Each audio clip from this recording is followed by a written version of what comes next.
Log on, tune in, find out. Another good idea from Cambridge.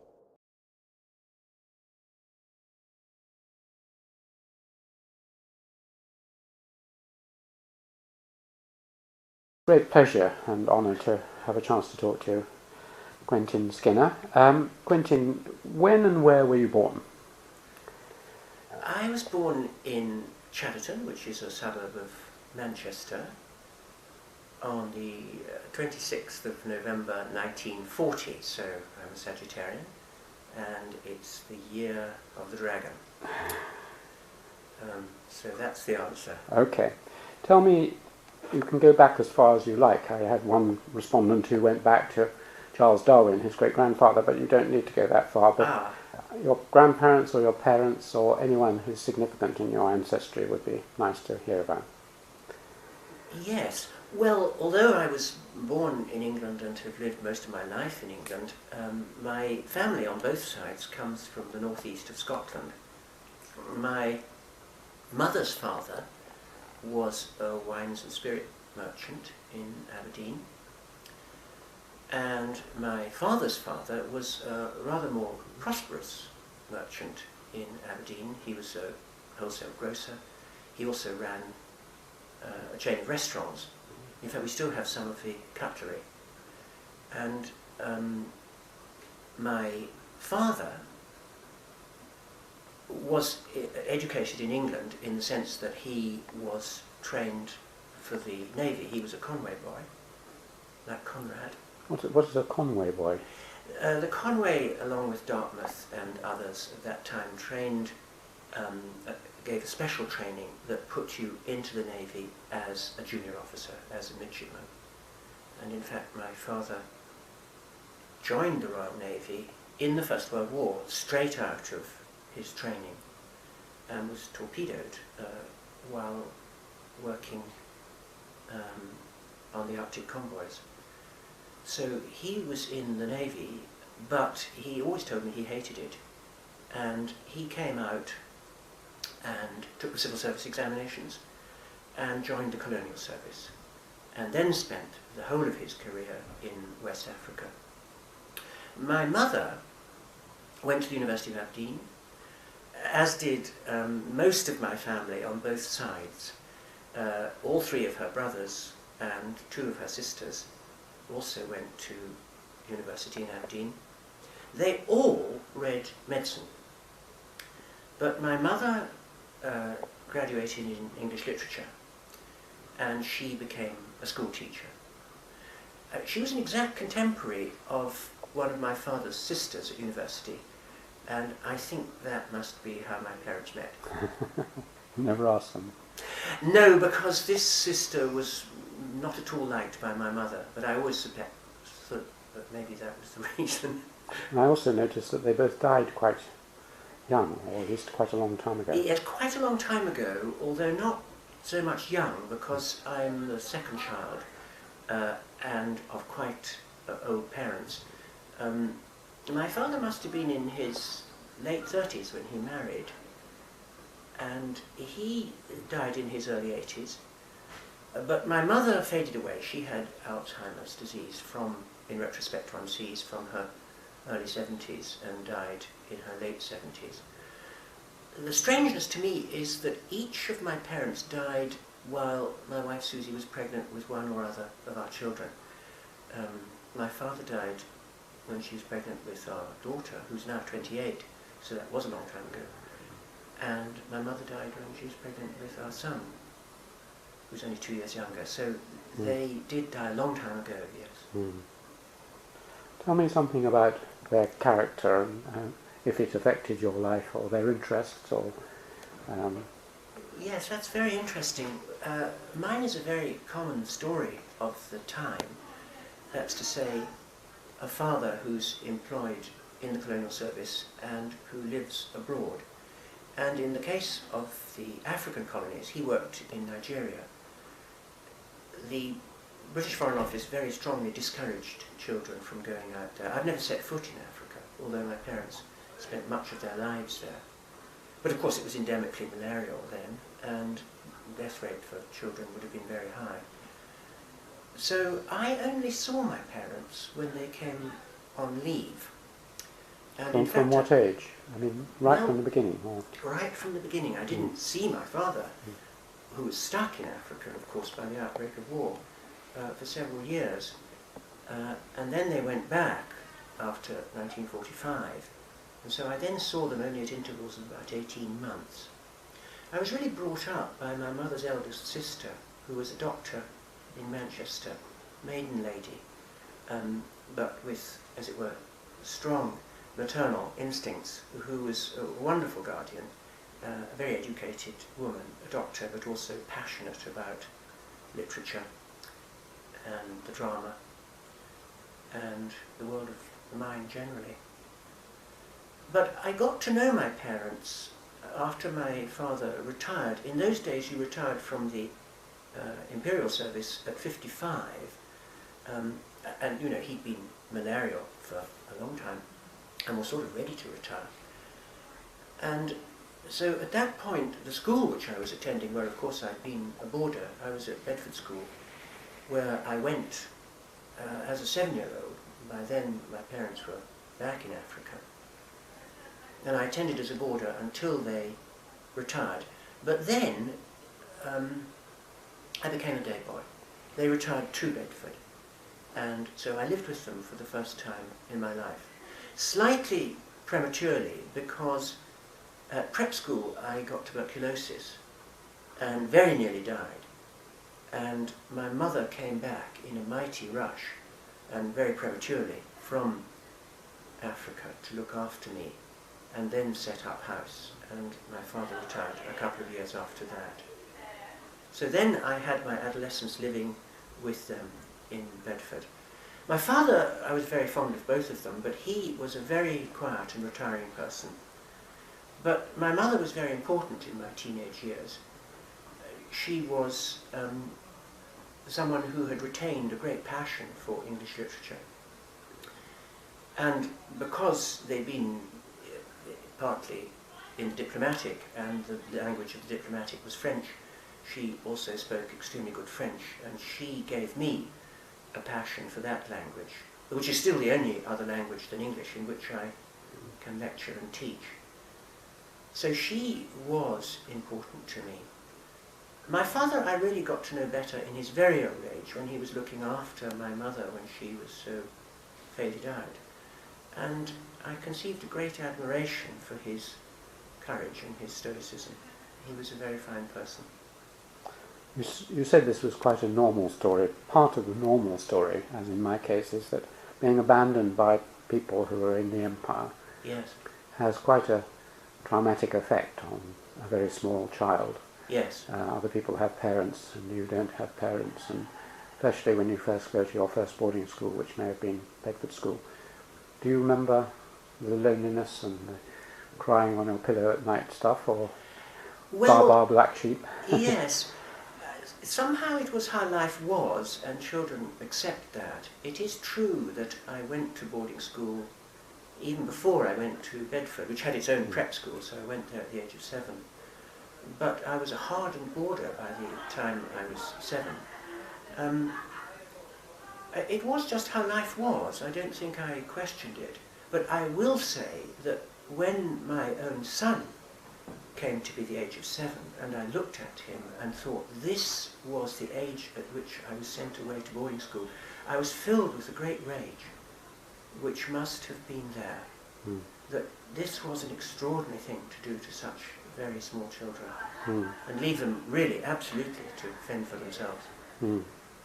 Were you bullied, or do you remember? No, not at all. The school hazing or anything? The school was quite tough, but this is the Bedford School, you mean? This was at Bedford. I went, and as I say, to its own prep school, and then I went into the middle school and then into the upper school. So I went at the age of 7 and I emerged at the age of 18. It was tough in the way that those boarding schools were, and I don't think I've ever really quite come to terms with that, I have to say. But I got an excellent education, and in retrospect I feel I didn't realise at the time what a very good education I was getting. It stood me in extremely good stead. I think I could have got a very good education in the sciences, because my elder brother, who was a very brilliant boy, did do the sciences at Bedford and won the top scholarship to Cambridge in medicine. So he must have been very well taught. But I had a very traditional education in that I studied the classics, of course, at prep school, as one did, intensively from a very early stage. And then mostly my education was in history and in English literature, as well as in the classics. And so those were the subjects that I carried right through to university entrance. And I was excellently taught in all of those subjects. Do you remember any particular teachers who influenced you, or were it just a large gang of them? No, there were good teachers, and I should say also it was a remarkable peer group. If I think of the boys who were together with me in the lower sixth form before we all spread out into our specialisms, they were a very remarkable peer group, including people who became very consequential in the world of business. And in academe, one of my closest friends was the founding professor of mathematics at UEA.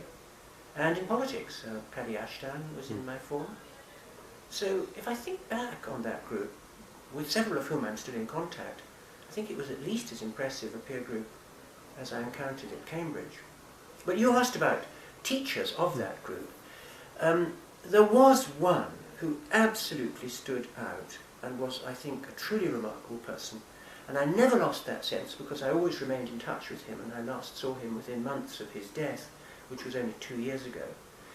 And quite remarkably, I think, for a school teacher, his obituary took up a full page in The Independent.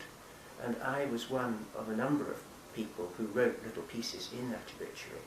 And some of the other people who were wrote you really would have heard of, including, of course, Paddy Ashdown. This was a man called John Eyre. A-Y. E-Y-R-E. Yeah. Very boss-class figure, who I think felt he should have been teaching at a somewhat grander school than Bedford, and had certainly been at a grander school. But he was, recognisably in retrospect, a kind of 30s leftist intellectual who'd served as a young Gardaí in the Second World War. And he was our history teacher, and he knew how to get you a scholarship at Oxford or at Cambridge. He was an Oxford man. But he was also a man passionate about especially poetry, but literature more generally, and theatre, above all the theatre. And that influenced me tremendously. I was never able to act, although I aspired to, and I remember auditioning, actually even from an early age, auditioning with John Eyre. My first audition was as Ophelia. I subsequently auditioned for Hamlet. I never got these parts, which was just as well, but it gave me a passion for the theatre, and especially for poetry. He taught us all the way through the school in English literature as well as in history, and he marked me very much. And as I say, I remained in touch with him and never failed to find him a very brilliant and challenging person. Apart from the theatre, which you didn't manage to succeed in, were there other activities? Your tuberculosis presumably precluded you from too much hearty games playing, did it? Or Well, no, I was completely cured. The reason I'm sitting here, of course, is Alexander Fleming. I was simply pumped full of penicillin, and in those days you were left to lie on your back for most of a year, which I did. I was greatly educated through the BBC, which I listened to all the time, and it turned me into a bookish boy. I sat there for a year, and I read, and I listened to music. That was very formative. It happens that because I'd started my schooling in Scotland, I was very well ahead of the boys in the English prep school. And I was in a class which was of boys who were a year older than me, as well as being the top class. And I was really struggling. So my school days were very much adjusted by my having that year out, because when I returned to the class in which everyone was my age. And then I had a much greater academic success. But it never stopped me, no. I was a sort of all-rounder. I was a captain of gymnastics, and I led the school fencing team. I hadn't thought about any of this for many years, but I suppose in that kind of school you were enforced to be an all-rounder. My guardian, my aunt, the doctor, absolutely refused that I should box. That would have been expected of me, but she rightly, of course, recognised that was not going to be a good idea for any boy. But I played all the games that one played. And I was quite a good off-break bowler, although I was never a very good batsman. So that was an important aspect, of course, because compulsory games was very important in these schools, as I hardly need to remind you. The other thing which mattered a lot to me, and always has, was music. And from an early age I played the violin. Not well, I was not gifted, but I was good enough to be in the school orchestra. And of course I liked the fact that together with the fact that I was a choir boy at the school, taught me to read music and gave me an interest in classical music and in the choral tradition, which has actually remained of extraordinary importance to me all through my life. And although I don't play, and I want to stress I was never a good player, but it matters to me tremendously. A wide range of music or particular? I have a very conservative aesthetic. The heroes vary. In fact, there was a period when Beethoven would have mattered most, and then Haydn mattered most. Now Bach matters most. And for a time, Handel. But that is to speak of a very conservative aesthetic. I'm very passionate about some 20th century music, especially the Russian tradition, and I trace that through from Tchaikovsky, as Stravinsky himself did, and of course Stravinsky, Prokofiev and Shostakovich. Those are very important figures for me, but I cannot pretend that I have kept up with late 20th century music in anything like the same way. Do you, when you mention these different musicians, I was the same. There was some of my books are written to Bach, some to Mozart, some to Handel now. Handel is my great passion. But I actually write, I listen to them and then I go and write. Yes. And I noticed later that this is what Maitland did, that he was a great Wagnerian. He called his daughters after Wagner characters. But a lot of his writing has been analysed as having musical overtones. Very interesting. And film editors do the same thing. They edit films to music. Yes. Do you think it influences your writing or your thinking directly, or is it just a relaxation from it? That's very interesting, and I haven't thought about it. I did at one point have a big change in my life, which is that as a student, I always listened to music while working. At a certain point, silence became extremely important to me, and I'm a bit neurotic about having good silent conditions in which to write. And I cannot listen to music while I'm writing. I sometimes try, if I'm just doing emails at the end of the day, I might put on a piece of music, but I almost always find that what's happened is I've stopped writing the email because I'm listening to the music.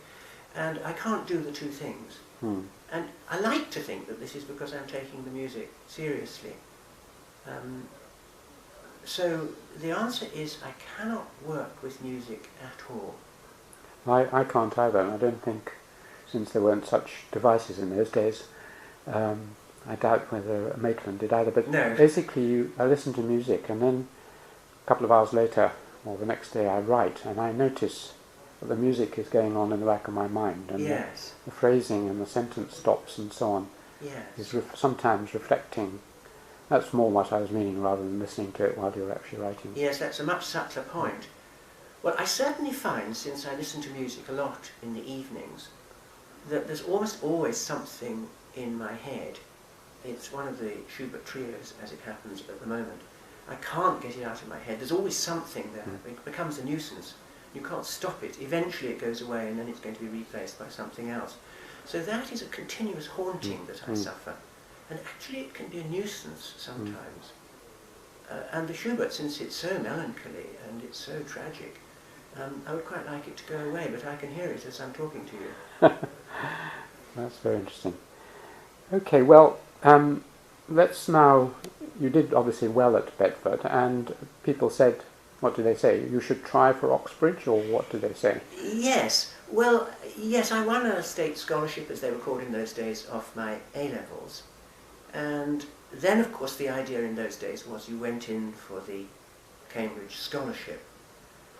But I was interviewed at Cambridge before the scholarship by a wonderful man called Macfarlane, who was the senior tutor. Macfarlane? Yes. Good. Yes. Spelt the same way, I suppose. Spelled the same way. Yeah. No, not MC. But he gave me admission to the college. This was Gonville and Keys, was it? This was at Gonville and Keys. And he gave me admission there on the strength of my A-levels and an interview, which was splendid when I came to take the scholarship examination, because I didn't absolutely have to get a scholarship. Although John Eyre's teaching in that final term, where everyone was groomed for these scholarships, was very elitist, because of course there had to be a third year sixth. But John introduced us then to more general questions about historical interpretation, and we read Croce and we read Collingwood. This has permanently marked me and been very important to me. I won a scholarship, and so I went to Keys. But the reason I went to Keys was that my elder brother had been there. And it was a celebrated college then and now for medicine. And I remember persuading my poor old father to write to the senior tutor saying his elder son had gone to the college because it was thought to be the best for medicine, but his younger son was hoping to read history, and would Keys be a good college? It was, I can see, an impertinent letter. But we were very impressed with the two-line answer from the senior tutor, which said, "Dear Mr. Skinner, Gonville Keys College is the best college in all subjects." So that was good enough for us. And I went to Keys, and I was extremely fortunate to go to Keys, which was already a powerhouse in the teaching of history. Like? Who taught you? Well, I was given my admission by Philip Grierson, who was a senior scholar, who only died a year or two ago in his late 90s, who became a lifelong friend. But he was a remote figure, except that he was passionate about most of the same music that I was passionate about. And he was a bachelor on living in the college, and we were encouraged to go and listen to music in his rooms, which I did a good deal. And indeed he was changing from his old 78s to LPs at that time, and gave me a huge number of very classic 78s, including all the Fritz Busch, Mozart, Kleinborn recordings from the 30s. He was a benign but remote presence, but the important presence was the person just appointed, Neil McKendrick, who had a celebrated career as a teacher in the college and spent all his life in the college and eventually became the master. He was our director of studies. He didn't particularly press us at the level of what we should be writing in our essays. I don't remember that he did that, but he gave you a very strong sense that these questions really mattered, and it mattered to think about them. And of course, it mattered to do well in the examinations. He was very keen on that. Also, he was someone who didn't use the old Cambridge system of teaching within the college. He had the revolutionary idea that you should be taught by people who knew about the subject in whichever college they happened to be lurking. And I already knew that I wanted to work in intellectual history. I wanted to be a teacher, and I came to the university knowing that I wanted to be a teacher. A teacher at university level? Well, I wasn't sure. I had been very much encouraged by my teacher, John Eyre, to leave school instantly after the scholarship, which I did. And I went to teach in a secondary modern school, as they were then called. That's to say, those were the schools for the boys and girls who had failed 11+. And they were rather put on the shelf by the state. And I went to teach in a school of this character in Maidstone. It was quite a tough thing to do, in that I was immediately introduced to a world which I didn't know anything about. That's to say, mixed classes, huge classes, and a very wide spectrum of ability, although I should say including quite high abilities which were being neglected by the binary system of education that was then in force. And that was a very powerful experience for me. And I came to university thinking probably I wanted to become a school teacher, but certainly a teacher. But I did well at university, and the opportunity was very open in those days, in the early 60s, to become a university teacher. You got a start first, I know, and was it a part 1 and part 2 at that time? It was, yes. So you got a first at part 1 and then start first at part 2? I got a start first in both. So And then something very extraordinary happened to me, which is that Caius College had the possibility of electing to a fellowship on Tripos results. It had not done that for some time, but it did that in my case.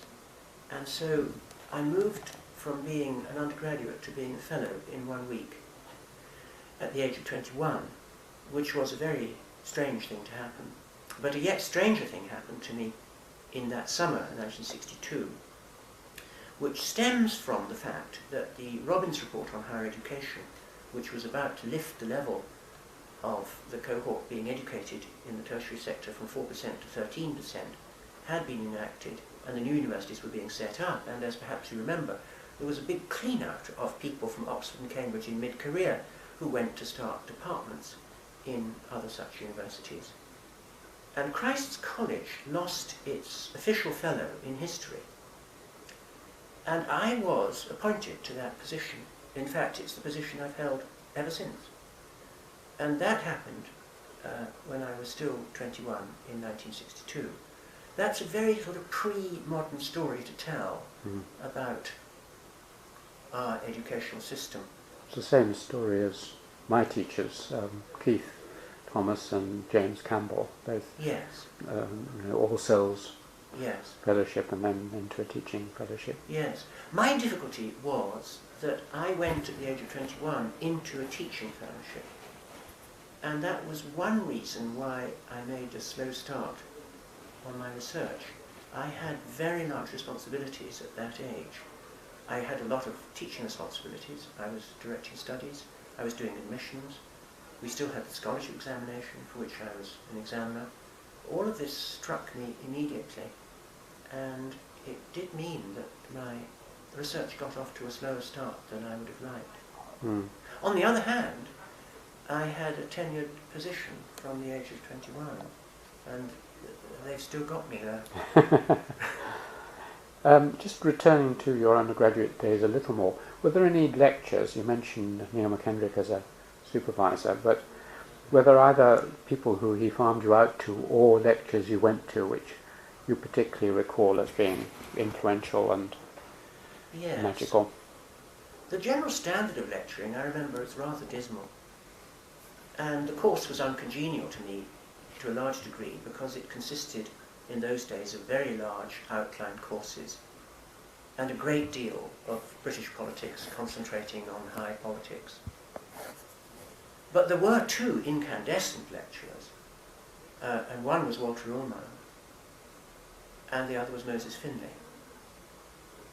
I was actually studying medieval intellectual history, and I couldn't always follow what Walter Ullmann was saying, but he gave off an incandescent sense that this mattered, and they were riveting lectures to hear. Moses Finlay was simply a remarkable lecturer. I was studying ancient history for part one, and he would go through very technical discussions, for example, about how you might estimate the size of the slave population. The whole thing was done entirely without notes, and with a great effect of bravura about it. And he was a very handsome and spectacular presence on the platform as well. But more than that, it was he who showed me that what you can say as an historian simply depends entirely on what the evidence is. And of course he was talking about an era in which the evidence was fragmentary and conflicting, and gave one a wonderful sense of what the sources were, what they enabled you to say, where they conflicted, how you would interpret them. I found that quite tonic, and it wasn't really how we were being otherwise taught. But the other lecturer who was very important to me was Duncan Forbes, the intellectual historian. And in my final year, I did a course which we still have as a course in the Faculty of History called a special subject, which was 2 papers and was really about half the whole course. And he was giving one on what he called the Scottish Enlightenment. Everyone calls it the Scottish Enlightenment now, but it centred very largely on the philosophy of Hume. And I was entranced by the course and by the philosophy of Hume, and it tremendously cemented my sense that I wanted to go on to do work in intellectual history, in the history of philosophy. I must also mention, although he was not a lecturer at the time, the person who supervised my work in political theory and intellectual history, John Burrow, He was then a research fellow at Christ's. He ended his career as Professor of Modern Literary History at Oxford, and I'm still very much in touch with him. And he was a wonderful intelligence to be in touch with, very sceptical, very witty, very challenging. Not at all my kind of temperament, but someone whom it was very memorable to be talked by, and whom I still find it very memorable to discuss my work with. This wasn't the time when you first met Peter Laslett. He wasn't teaching political philosophy at that time. Was that later, was it? Well, Peter did give a course of lectures, although he rather rarely remembered to turn up, as I recall. On his day, he was a wonderful lecturer, but he was chancy. Sometimes he wasn't very interested in what he was lecturing about, because he did a very wide outline course. But when he was, then he was a very formidable and very original person. Peter I never met when I was an undergraduate, but I would like to say that of all the pieces of secondary literature that I read when I was an undergraduate, in the subjects that really were beginning to entrance me, probably the one that most struck me was his introduction to his edition of Locke. I remember going to be supervised by John Burrow in my second year, and John saying, because the week had come for an essay on Locke, he said, well, there's only one edition to use now, because it's at last been published, Peter Laslett's long-promised definitive edition. So I went out and I bought it. It had just appeared, and I read it, and it was a genuine epiphany to me. And I can still recall the astonishment with which I read a text in which a major work of political theory was shown to be part of an ongoing political debate. Now Peter, when I subsequently talked to him about what he'd achieved in that remarkable edition, saw it in a way that seemed to me very strange.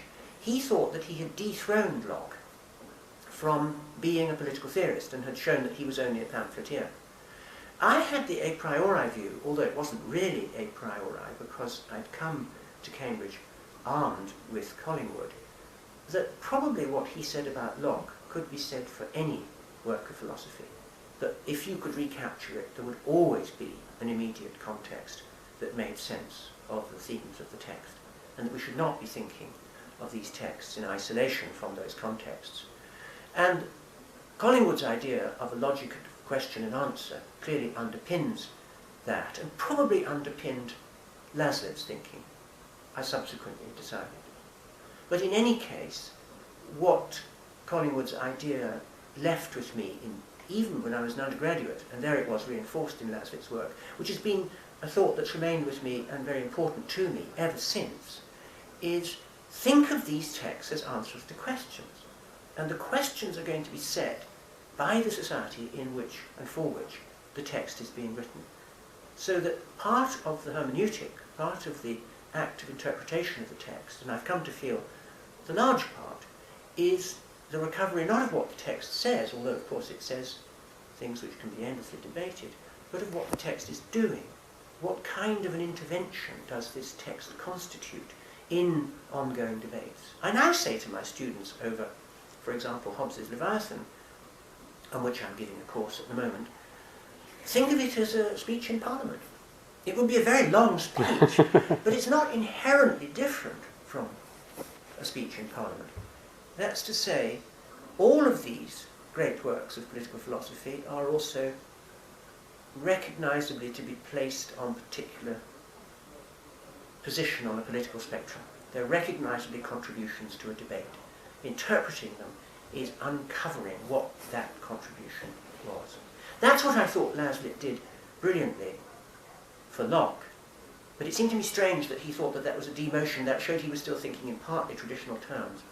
And I wanted to say, I think we could do this even for Hobbes, which of course had been Laslett's contrast. You couldn't do this for Hobbes. That's obviously an architectonic work which stands outside time, and we appraise it as simply as a masterwork.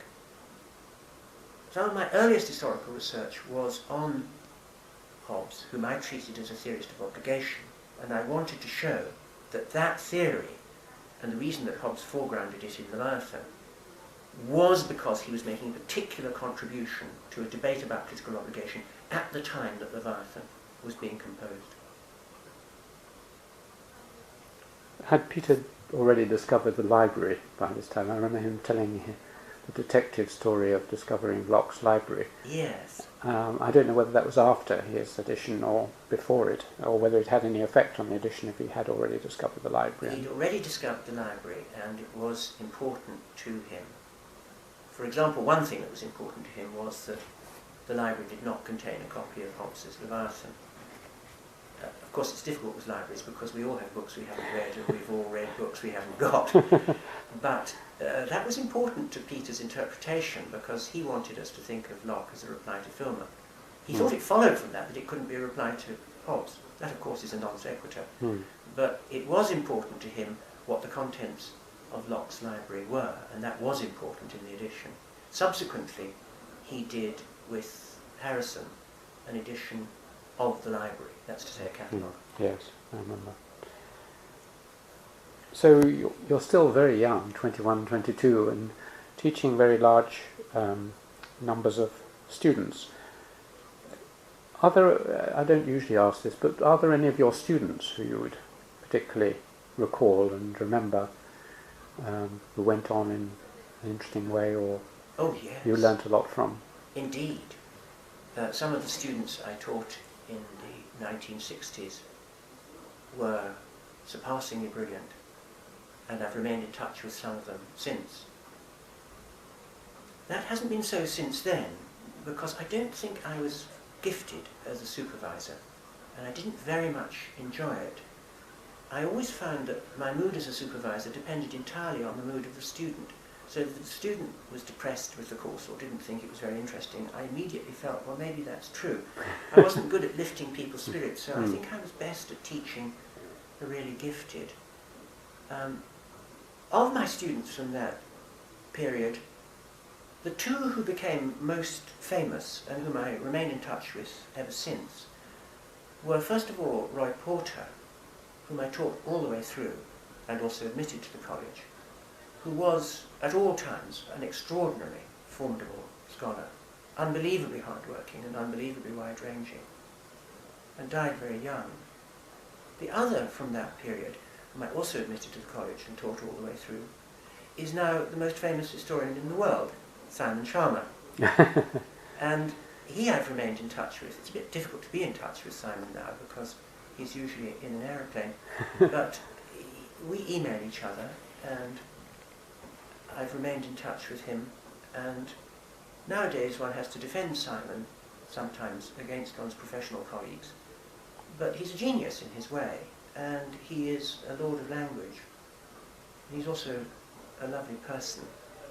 But I cannot continue the list. In the nature of things, the list will hardly contain a large number of really celebrated historians, but I stopped supervising quite early in my career at Cambridge, because in 1974 I went on sabbatical leave to the Institute for Advanced Study at Princeton, and while I was there they conceived the idea that I should remain there and gave me a 5-year contract, and in the course of that 5 years they invited me to stay forever. Now I didn't stay forever, but I did accept the 5-year contract. So I was actually in Princeton from 1974 through to 1979, and only returned to Cambridge somewhat short of the end of my contract with the Institute because I was elected to the chair of political science here in Cambridge. And at the same time my wife was elected to a research fellowship at Girton, and at the same time we were starting a family, so everything conspired to bring us back home. But when you say your wife, you may not want me to probe into this, but you'd been married before. Yes, I married very young. I was 25 when I married, although I married someone we'd been together for some time before that. But I think that quite soon we both found that we'd made a terrible She was my mistake. first publisher, Mrs. Patricia. Yes. She and I were married for a brief time. I suppose we were together for 5 or 6 years. But it was quickly evident to both of us, although I don't think that we were able to confess this even to ourselves, let alone to each other, that it was not a good idea. But it was not a good idea and it didn't work. And, well, it came to pieces rather messily, and I left for Australia and was away for many months. I blame myself for that failed marriage. But there's no more to be said about it, except that after some years when I was not attached or was semi-detached, I met my present wife, Susan James, Professor of Philosophy at the University of London now. And we have been together. We haven't been married all this time. We got married when we started to have a family, but we've been together for about 35 or more years, and so of course it feels like a whole lifetime. And it has been wonderful. To return to Princeton, Yes. you started in history and then moved into political sciences, Yes, is that right? that's correct. And your page on whatever it is, Wikipedia, said this has had a great effect on you and was a very important turning point in your life. So in what way is that true? I'm sure they're quite I right. didn't know that. That's an interesting claim. I was invited by John Eliot to be a candidate for the position that I had from 74 to 75, which was in the history department. But during that year, I came to know very well the 3 really astonishing figures who were running the little social theory group there. And as history has continued to unfold, they have all turned out to be, as Hegel would say, world historical. And one was Thomas Kuhn, who was in the next office, whom I already knew, of course, through the Structure of Scientific Revolutions, a work that had been very influential upon me, that kind of anti-Popperian, anti-positivist way of thinking about intellectual change. One was Albert Hirschman, whom I wasn't able to learn from directly. He was a development economist, but who was a picture to me of what it would be like to be a cosmopolitan intelligence. I never, of course, rivaled that, but he was a wonderful linguist, a wonderful intelligence. He knew everything about the history of art and literature and many languages. A stupendous figure. But perhaps the most important to me was Clifford Geertz, who became a lifelong friend, and at whose memorial service I spoke last March in Princeton, enormously to my sadness. And his work on cultural theory was very important indeed to me. I should say that Cliff and I were both greatly influenced by Wittgenstein as a theorist of language and culture. And so I didn't learn as much as I might have learned from Cliff when I arrived at the Institute, because when I was an undergraduate we all read Wittgenstein, and it was genuinely very, very important to me. And in the work on the philosophy of language, which I was publishing in the 1960s and early 70s, he was the heroic figure who stood behind much of what I was trying to say about the relation of understanding meaning in the traditional sense to understanding what is meant by what is said. That's really the fundamental move that is made in the philosophical investigations. And so I suppose what made Cliff and I into friends was that we so largely agreed about these philosophical questions. Not, I think, because I was a disciple of his, although, by the way, I think he is one of the most rivetingly intelligent persons I have ever encountered over a very wide range of subjects. And I was always very influenced by him. And I would always think, when I came back to England, of anything that was going on in American life, I wonder what Cliff would think about that. He was always a touchstone for me. But I became very close to him intellectually, and personally also. So that may be what this writer you mentioned to me is speaking of. But I would say that what mattered to me most in those years that I was in Princeton was something rather different, which was that with a level of trust which shows that we're speaking of a more innocent and a better world, I was simply left to get on with whatever I was doing. Nobody particularly asked me what I was doing. They assumed I was probably writing a book. But it wasn't as if at the end of the year the director of the institute said, well, we've been paying you this fat salary, whatever have you been doing? But what in fact I was doing was I was trying to catch up, I think. I had done a lot of work in the 60s arising out of my philosophical interest that I'd come to the university with. And that work turned out to be, in some cases, quite influential. One of my essays, one I published in 1969, remains much my most cited piece, rather humiliatingly.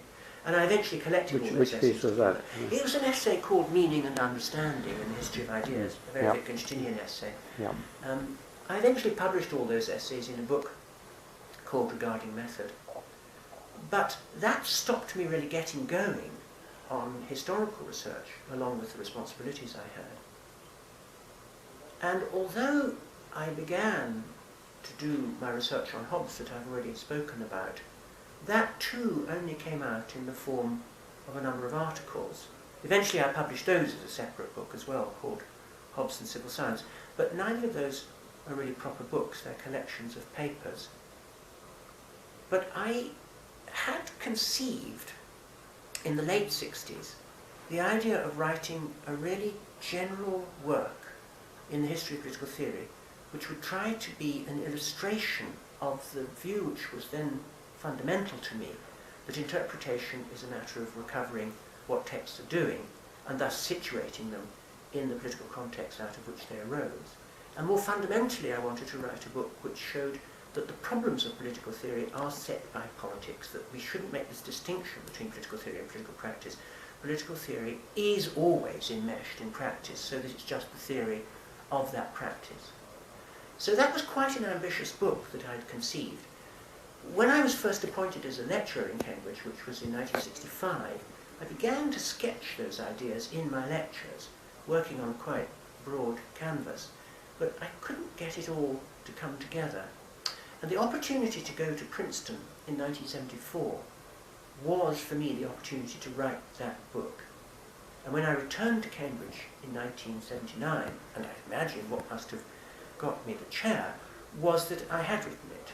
And I published it in 1978 in 2 volumes called The Foundations of Modern Political Thought, which was in fact my first book.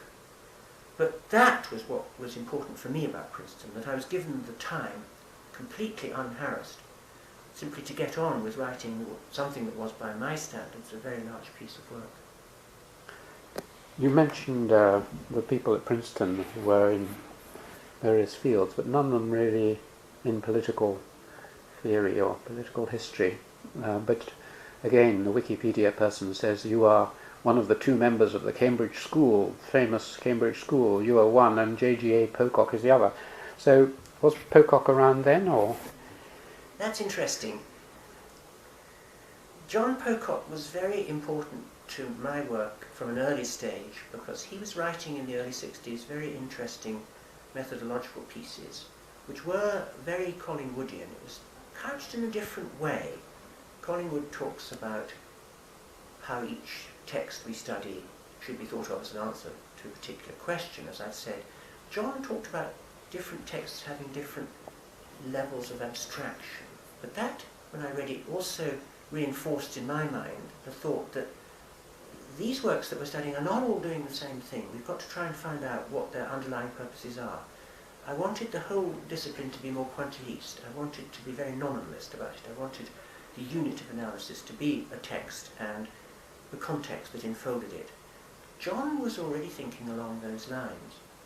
And what was very important to me was that in the late 60s, it may have been, or the early 70s, he sent me the entire, it wasn't a typescript, but it was a handwritten document, but it was the draft of his great text, The Machiavellian Moment, that was published in 1975. It was a great privilege to be sent this. And I was sent it because he had been attracted to the 2 bodies of work that I had by then published, my essays on Hobbes as a theorist of obligation and my essays on meaning and speech acts. He was interested in both of these, and he sent me this text to read. And that was very important for me as a wonderful scholarly statement of how to think about the development of Renaissance political theory. Now, the first volume of my Foundations of Modern Political Thought was called The Renaissance, and I trampled over much of the same ground. I came quite strongly to disagree with John, and I could go into why if you liked, but I would like. Well, that text was very important, and I was very privileged by John's generosity to have been able to internalise it long before it was published in '75. So it became part of my thinking. John Pocock and I have remained in touch ever since, and my most recent letter from him arrived last week. He's now in his 80s, but he is undiminished in power and energy, and he is a very formidable intellectual historian, and a very generous one too.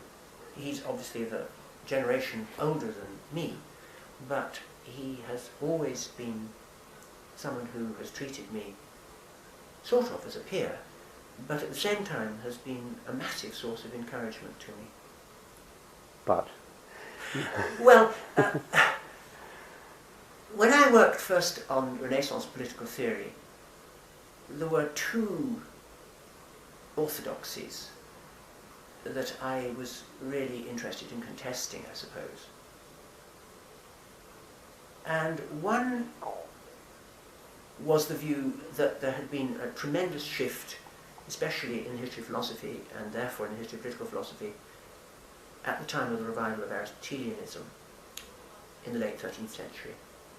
The other orthodoxy stated that there was another climacteric moment, and notice this continuous habit of trying to make the Renaissance start with a bang in Burkhartian vein, which placed the crucial date a century later.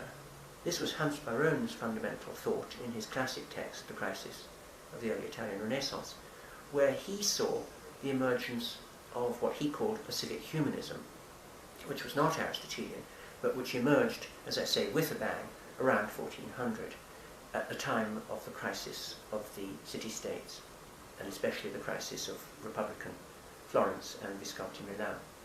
I came to think that both of those stories were wrong, but John Pocock, I think, had bought into the second story very much, although in the contribution that he generously made to the volume that was published by Annabel Brett and James Tully in my honour last year, he says this is not the case. But I must say that surprised me. It seemed to me that John's Machiavellian moment took the Hans Baron idea very seriously and began with a bang in 1400 and with civic humanism.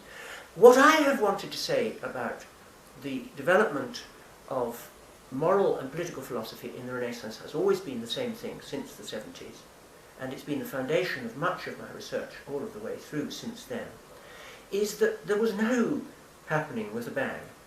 What happened was that there was a kind of Roman culture that was never completely lost, and which by a process of accretion develops in the Italian peninsula with the emergence of the universities, with rhetoric being studied as a basis for understanding law, and law being the fundamental subject that was studied.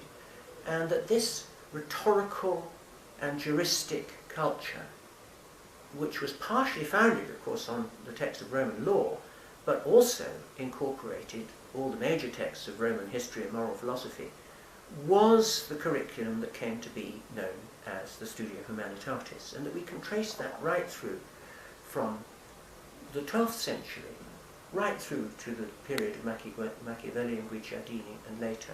And that was the book that I tried to write. So that was a very non-Pocockian sort of book. But for me, that was the beginning of what would be called a research program. That set of views that I arrived at really informed all my work for the next 25 years, and it's a program which I've only just succeeded in rounding off.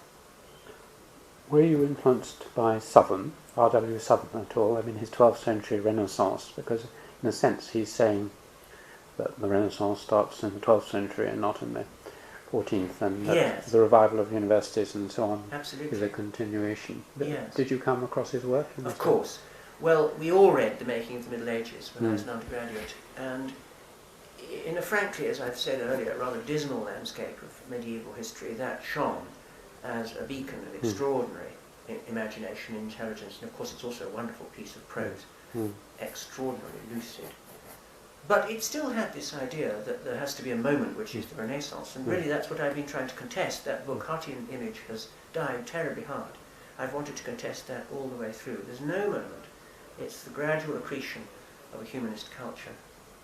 And what interested me was the way in which, if you look at some of the great milestones of moral and political philosophy in the Renaissance, you can relate them back in different ways to this culture of Romanitas. The texts that were crucial were the texts of Livy and Sallust amongst the historians, and to a lesser degree Tacitus, and among the philosophers, above all, Cicero and Seneca. That curriculum, as it were, more or less did it for you. And when I wrote my book on Machiavelli, which was the first book I wrote after the Foundations of Modern Political Thought, what I wanted to show is that the understanding of Machiavelli is the understanding of him as a kind of a Roman moralist. But he's also a satirist of some of those qualities that were admired. But the whole discussion of the relation of virtu to fortuna and virtu and fortuna to libertà, that whole discussion of freedom, virtue, glory that you find in Machiavelli, this is a recognizably Roman story. And what's remarkable about Machiavelli is the satirical turn that he gives to some of that. So that was one moment in my research program. A later one was the book I wrote about political painting in the early Renaissance, which had been understood entirely as an expression of scholastic values. And I worked in particular on the famous cycle of Lorenzetti in Siena, on which, as I say, I eventually wrote a book, trying to show that the right way to interpret the context, the intellectual context in which this was written, was that this was a recovery for a city republic in the mid-Trecento of these Roman values about freedom and the common good, and the relation of virtue to the promotion of freedom and the common good. And so I offered a reinterpretation, which I'm afraid has remained controversial, which wanted to say that these cycles have nothing to do with the recovery of Aristotelianism. They're all part of this humanist culture that I was seeing developing all the way through. I suppose the last part of that cycle of works that I wrote, which stemmed from the work I originally did in that first volume of the Foundations of Modern Political Thought, was that I became deeply interested in classical theories of freedom. Eventually I came to think that those theories differed in a really challenging way from the way in which we nowadays have tended to think about political liberty. And I became interested, first of all, in that rival way of thinking about it, and I wrote a little book on that, which emerged out of my inaugural lecture as Regius Professor here, which was my book called Liberty Before Liberalism. But I also became interested in the question, when did we stop thinking about liberty in this classical and very different way and start thinking about it in a more familiar way? And the book that I've just managed to finish is about that theme. But I've come to think that this insight, which is not exclusively mine, but which I've worked away at, about these rival ways of thinking about freedom, has been the most important of the things that I took from my study of Roman antiquity and its influence in the Renaissance. Well, we'll come back to that because I'm very interested in it. But just to finish off on Princeton, yes. Was Lawrence Stone at Princeton? Can you know that? Indeed he was. He's running the Shelby Calvin Davis Centre, or whatever it was called. Yes, absolutely. He was an extremely powerful presence there. Mm. And I have two responses to the name of Lawrence Stone being mentioned. And one is to recall that he was very generous to me and my wife. They were very hospitable and they were very kind to us. But the other was that he was, although he would have denied it, still in his most Marxisant phase of thinking. I'm not sure he ever shook it off, really. And he thought that the kind of history that I was interested in was just absurd. There was no study of intellectual history that was going to be of any autonomous interest. Because why? I think because Lawrence thought something like, if you tell me your annual income and your class background, I'll tell you your beliefs. He must have thought something like that. He thought the whole thing was epiphenomenal with respect to some more real kind of history, which is what we ought to be studying. And he was not merely uninterested in what I was doing, he was sort of actively hostile to it. And that was the tone in the Department of History at the University of Princeton at the time. It likes to think of itself, in retrospect, as having been concerned in that period with cultural history in a Goethean way. But that was not my experience of it. And I kept out of their way, which has always been my instinct, in fact. I've never really very much enjoyed talking about my work until I've done it. And I never once went to the Davis Center seminars in all the years I was at Princeton. I just sensed, as soon as I saw the semester's list of what was going to be talked about, that it was going to make me miserable, because they would all be talking about things that seemed to me, frankly, of very little interest. And they were going to take the view that what I was doing was of no interest. And the best way of keeping one's spirits up and continuing to write this large book was just to sit in my office and write it. So, just as I was a rather boring undergraduate in that way, I think, so I've remained a rather boring scholar in that way. I just like to get on with it.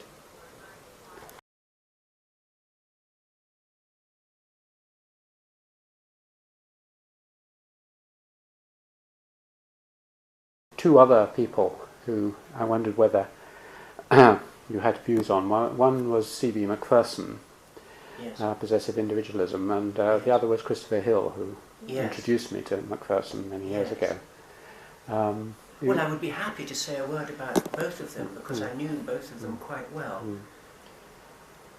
The first thing to say, I seem to have been fortunate in this, is that they were both very generous to me. I encountered Christopher Hill first, in a way that I gather was quite characteristic of him, which was that he read some of my early work on Hobbes, which I was publishing through the 60s, and wrote to me very appreciatively about this and invited me to Oxford to talk to a seminar that he was running. And that was how I first encountered him.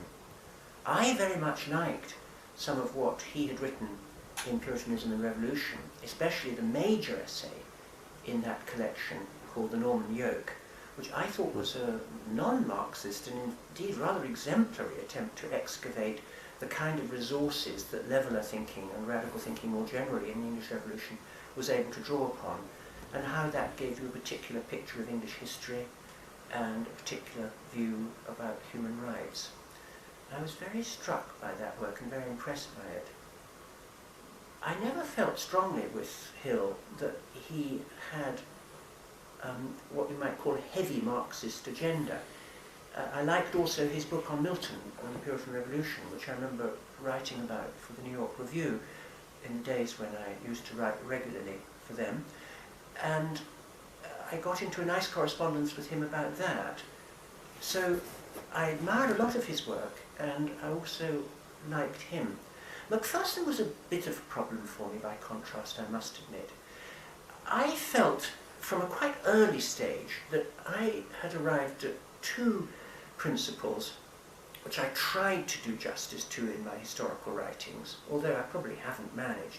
One of which we've talked about, which is that the act of interpretation is the act of trying to recover their repertoire, trying to see things their way.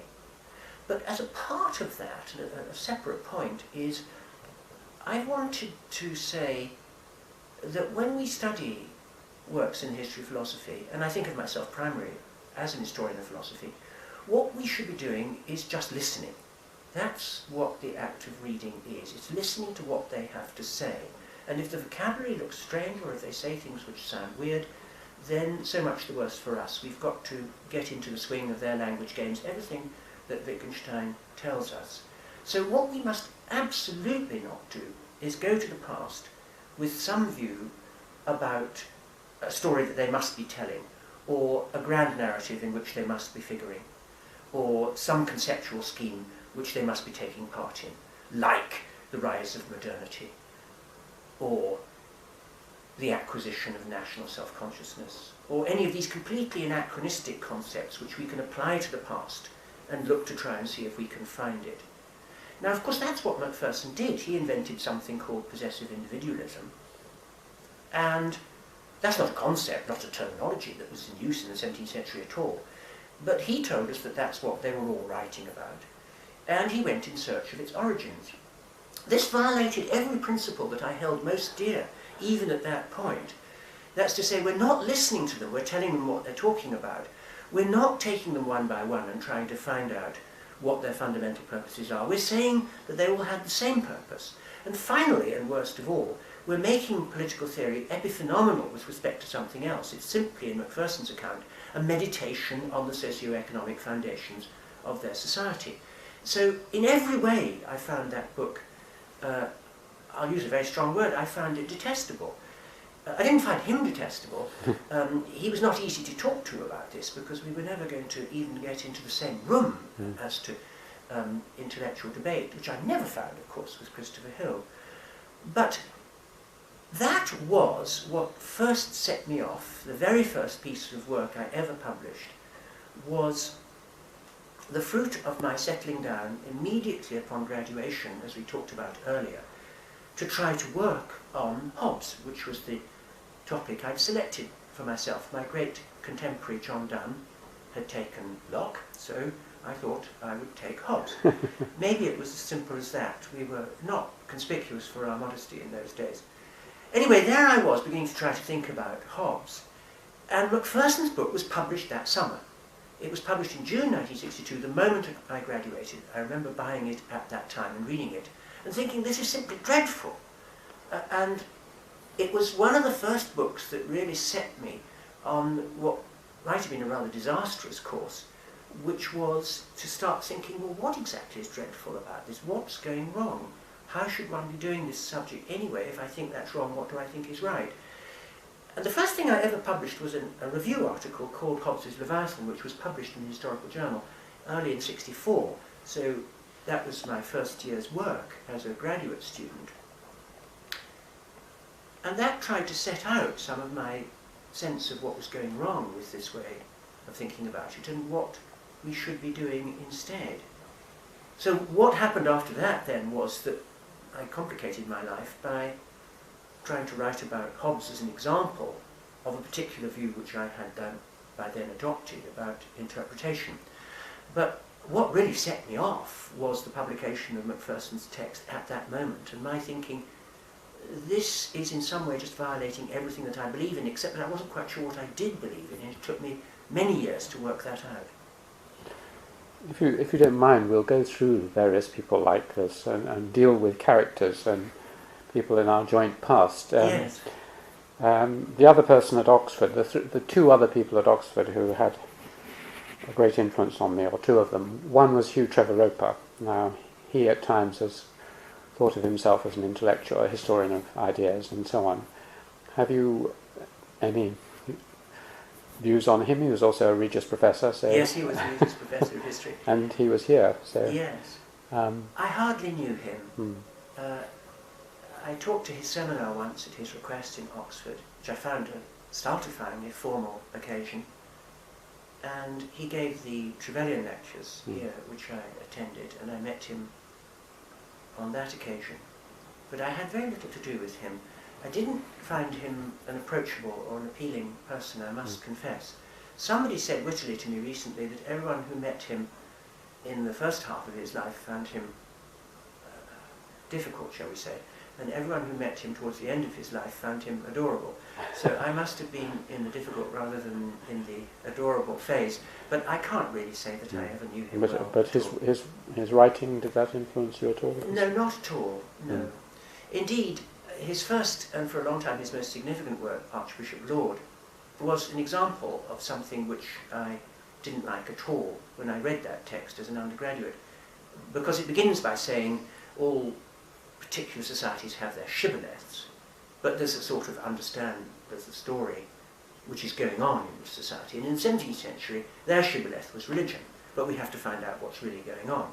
Something that always seemed to be surprising and interesting about the historiography of English history in the mid-20th century was that, as it were, the right, Trevor Roper or Namia, really seemed to be Marxists. I mean, they had this idea that there was something which was fundamental and that everything else was just a shibboleth. and that what you had to get at was this fundamental bedrock of these societies. They had no notion that societies shifted and changed all the time, and that these may not have been shibboleths, but fundamental beliefs of that society. So insofar as I tangled with Trevor Roper's work, I didn't find it appealing at all.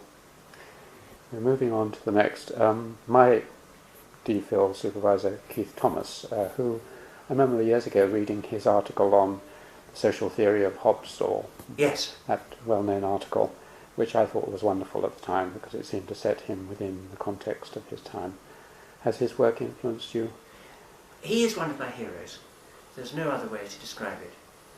I have known him for a long time, and he never ceases to impress me.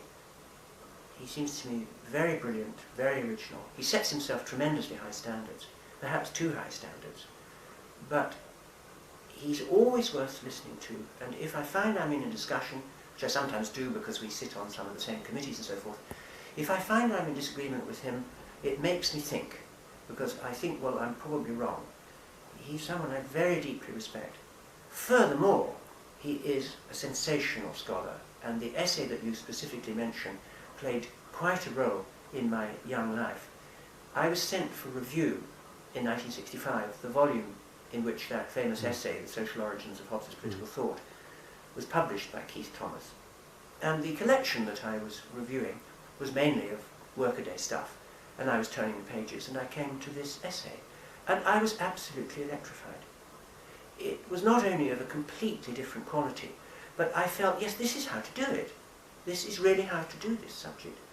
And I put myself in touch with him at that time, and have remained in touch with him on and off ever since. I find him very formidable. He's very friendly, and he's wonderfully witty and good company, but I find him formidable. But yes, I deeply respect him, and I think that in the area in which I practice, in early modern intellectual history, he has been as good as it gets. Well, it's very nice to hear that, which everything I endorse. The next is someone you mentioned. When you said that you carved up the territory, John Donne took Locke, you took... Sounds like anthropologists saying, you have that tribe and I'll have this tribe. But John Donne has been your contemporary and co-worker in many ways for many years. Is there something, since I'll be interviewing John, he'll say something about you. Is there anything you'd like to say about John? Well, there certainly is. I didn't know John as an undergraduate at all well. He was a very famous undergraduate because he was a great speaker in the Union as well as a celebrated intellectual. And I met him really when we graduated. Although we did the same special subject together, I didn't particularly get to know him even at that time.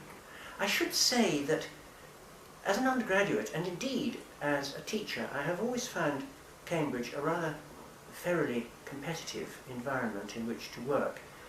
And as an undergraduate, I already adopted a response to this, which I suppose has been my response ever since, which is that I tend to crawl away into a corner and do what I'm doing on my own. And I certainly felt that as an undergraduate. I didn't want to go to seminars, and I didn't. And I didn't really want to discuss the issues that we were having set before us, because I wanted to work them out for myself and in my own way. So I didn't encounter John at the occasions when I could have encountered him. But we were exact contemporaries, as you say, and when we graduated, we got to know each other very well. And I would say that John was a major intellectual influence upon me when I was setting out. He was a picture of commitment. He was passionate about the subject. He read endlessly and voraciously, and he was always wonderful to talk to about what he was reading. Most of it he thought was rubbish. That was tremendously exhilarating. And his scorn, which has remained with him for sloppy thinking or for self-importance, was very great. But I found that very exhilarating, of course.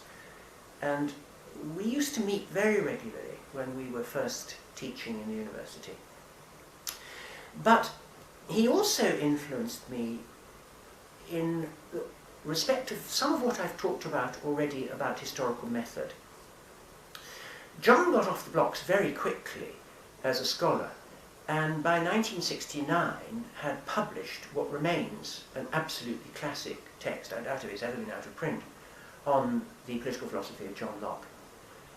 And that was, I think, in many ways a model of how one should do intellectual history. We talked a lot about it. I'm quite sure I learnt more from him than he ever did from me. But we were thinking along similar lines, and these were Collingwoodian, Wittgensteinian lines.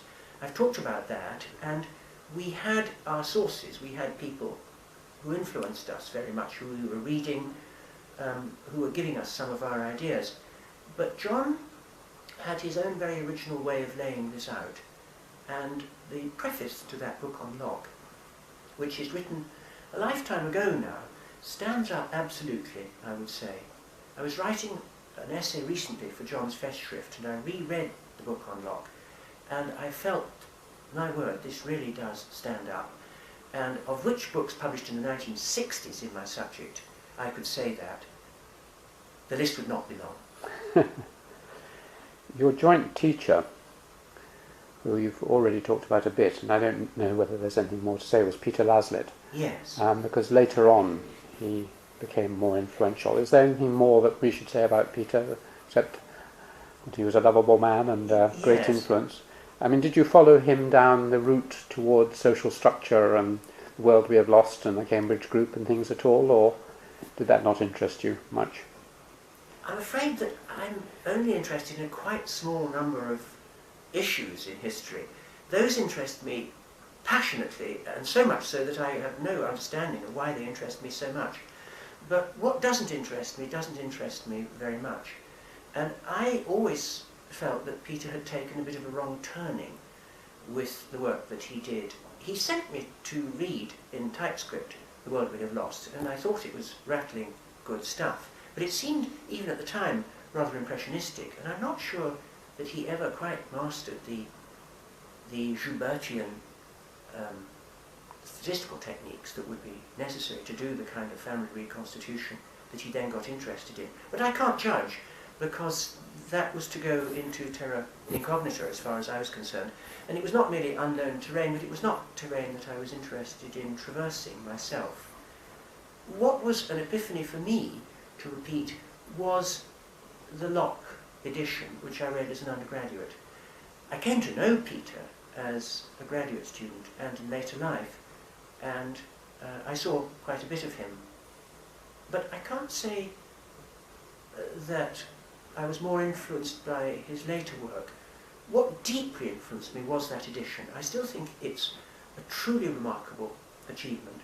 And I think John's book on Locke and Peter's edition, and of course John Pocock's Ancient Constitution and Feudal Law, those are probably the only three books published even before the 1960s in John's case, that you might still conscientiously recommend to a student now. They were all remarkable pieces of work, so I must say that about Peter.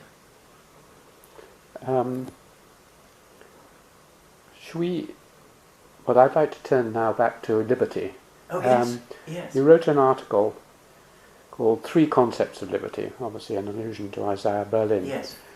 Perhaps you can explain your interest in liberty and what you've been doing in relation to what the third concept is, of which I'm not yet familiar. Yes. Well, that's kind, because that has preoccupied me very much. It's been a kind of leitmotif of my research, really since the early 1980s. In the book called The Renaissance, which is the first volume of my Foundations of Modern Political Thought, I began to talk about a view of freedom that seemed to me classical and connected with notions of virtue in an interesting way. And I gave the Tanner Lectures at Harvard in 1984, where I tried to develop all this work. I came back to it in the 1990s through someone who's become a very important intellectual associate of mine, Philip Pettit, who teaches in philosophy and in politics at Princeton. But only recently. He and I knew each other from Cambridge in the 70s, but we taught together at the Australian National University in 1994 a seminar on the theory of freedom, which was the beginning of my more intensive preoccupation with this theme. And the essay that you kindly mentioned, which I called A Third Concept of Liberty, was the inaugural Isaiah Berlin lecture of the British Academy, which I delivered, I think, in the year 2000. But before that, I had already made this topic the subject of my inaugural lecture as Regius Professor. I was rather keen to inaugurate myself on the theme of liberty because of Acton, and because he was a hero of my youth, and because his inaugural lecture had been partly on similar questions, but that was of course his great unwritten book was going to be on the history and theory of liberty. And I developed that lecture into a little book called Liberty Before Liberalism. Now what I'm trying to talk about is a view of freedom which is neither of Isaiah Berlin's two concepts, which I think we should clear out of the way because it doesn't divide up the space quite as we need to. He has a view which he calls positive, which is essentially a Hegelian view, that freedom embodies some notion of self-mastery and is a concept with a positive content to it, so that we are free if and only if we act in certain ways. That's a very difficult concept to grasp, and I'm going to set that on one side. With that, he contrasted the view which he saw rightly as that of classic English liberalism. It's certainly Hobbes's view, it's certainly Bentham's view, it may be Mill's view, and it was certainly Berlin's view, that to understand the concept of freedom is to understand that freedom essentially consists in a state of non-interference, that you have certain powers which you are not being interfered with the exercise of. Interference is a very complex notion. So, for example, physical interference is an example. Is coercion an example of interference? Hobbes would say no, Mill would say yes, Berlin would say yes. But in any case, you build up a picture of what it is to be free, which is for you to be able to exercise your powers at will in consequence of not being externally interfered with in that exercise. Perfectly clear concept, but one that I wanted to say had arisen at a particular ideological moment as an enemy of a completely different way of thinking about freedom, which we have essentially lost to sight. And I wanted to restore this, which is why I called it A Third Concept of Liberty in my British Academy lecture. And it was the concept that I found myself reading in the classical Roman historians in particular, in Livy and in Sallust and in Tacitus, but also in their reception in the Renaissance, and above all in Machiavelli's Discorsi, which I thought to be a really crucial text from this point of view. And this is a view that sees liberty not as a predicate of actions, and therefore does not think, when it thinks about freedom, of freedom of action. The view which Berlin takes, that freedom is essentially non-interference, makes our interest in liberty essentially an interest in freedom of action.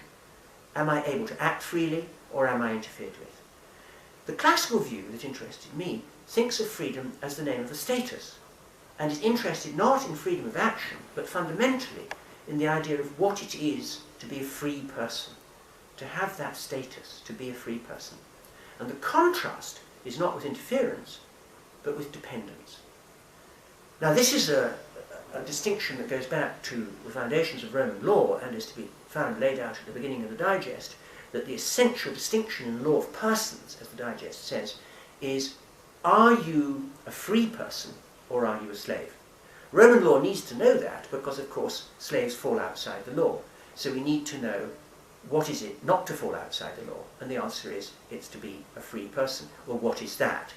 Well, essentially it's to be a citizen, and what it is to be a citizen is to be this person who is free in that they are not dependent upon the will of anybody else. They are not in a state of bondage or servitude. They're not slaves. So freedom seen as a condition of independence. Now you might say, well, they're talking about something else. They're not talking about freedom of action. But what's subtle about the classical view, and what I've tried to winkle out, is that a free person is someone who is going to be able to act freely. Conversely, if you are not a free person, you're not going to be able to act freely. Not necessarily because somebody is interfering with you and stopping you from acting freely, but because your status as a slave, as soon as you become aware of it, and recognise that you are somebody's client, that you're in dependence upon someone's goodwill, will affect your freedom of action, because it will cause you to self-censor. You will be aware of having a master or a ruler who has arbitrary powers or discretionary powers over you. What that means is that you never know what's going to happen to you in respect of those powers. So you're going to take great care not to offend this person. So that does affect your freedom of action. As the great 17th century exponents of this view, the English Republicans, said, John Milton, in the Ready and Easy Way, no deed of greatness can be expected of you, because you're going to be too frightened of this person and what might happen if you seem to challenge them. Also, you're going to be servile. Tacitus's mournful epigram about how slaves are always slavish, because you're always going to be worried about this person who is in a condition of domination over you. What are they going to think if I do this? This is not actually an uncommon condition in which to find oneself in the 21st century. Imagine yourself as an illegal worker, or indeed simply as a prospective immigrant, up against arbitrary and discretionary power. Consider the relation of the powers of the executive to us here and now. They are arbitrary because they're based on prerogative powers. It is, in short, a view of freedom that we ought to be thinking about, but which has largely got lost aside. And it's become one of my projects as an historian, and it's also become something that I've thought important about intellectual history, that we can recover, or as the French say, recuperate, these lost traditions of our thinking and re-inspect them, offer them to view again, which is what I've been trying to do. The other thing I've been trying to do is to see, well, who's the culprit? When did this view of freedom as essentially a question about being a free person get replaced by this view that freedom is just freedom of action, it's just a predicate of actions, and it's just about interference? And I returned to my old nemesis, Hobbes, because in Anglophone political philosophy I've become convinced that one way to read Leviathan is as the text that is written in order to discredit this view of freedom. That's one of the reasons why he wrote it, one of the most profound reasons. He doesn't, of course, say that in the text, but that's what he's doing.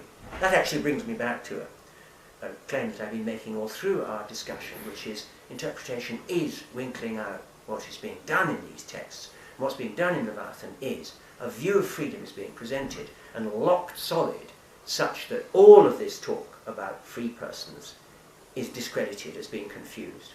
And actually Hobbes had an extraordinary success in that endeavour, because classical utilitarianism fundamentally takes up the Hobbesian insight.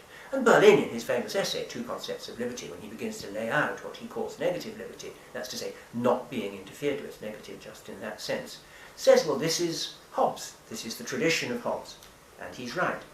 But it seems to me that what I've tried to do is to get behind that tradition and ask, what did he try to supersede? And to show there was something that he was trying to supersede.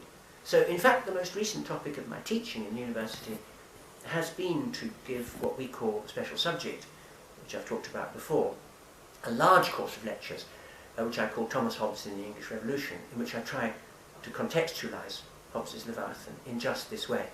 I'm going to have to stop teaching that course this year, partly because I retire, but also because the book will be published next month.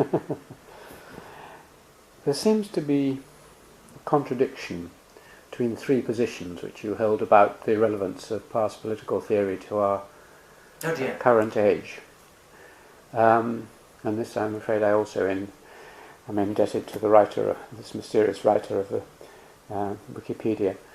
One view is that we should consider the past in its own right, in its own context, not impose our theoretical prescriptions on it, and let it speak to us. More recently, as you were explaining there's the view that we should actually look into the past to recuperate or recover these ideas, not just as interesting things in themselves, but maybe because we could learn something from them. Yes. And the third view, which is quoted you as having said something like, we must be prepared to think on it alone for ourselves, or something like this, meaning let's just forget all these people and just think about political theory in our own context. Those are all, you can see how they could fit together, but they're slightly different views. They're in tension with each other, undoubtedly. I don't know who this enemy is who's written this piece, but he's a rather shrewd opponent. I think I do hold all of those views, although they're clearly in tension with each other, so I'll have to do a little bit better than that. I've always wanted to say that we must listen to them. We must let them speak for themselves. We must not go to the past with what Herbert Butterfield called this Whig desire to place it within a grand narrative and show that all of these texts are contributing to some great overarching story.